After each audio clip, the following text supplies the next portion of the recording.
Good morning. Bibili ako ng ulam.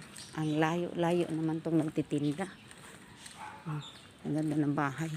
Sana naman hindi darating yung bagyo. Sayang yung mga bubong.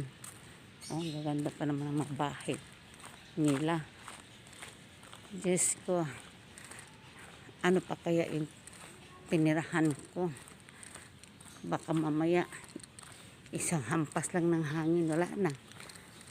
Ako, Lord God, wag naman sana dumating yung bagyo.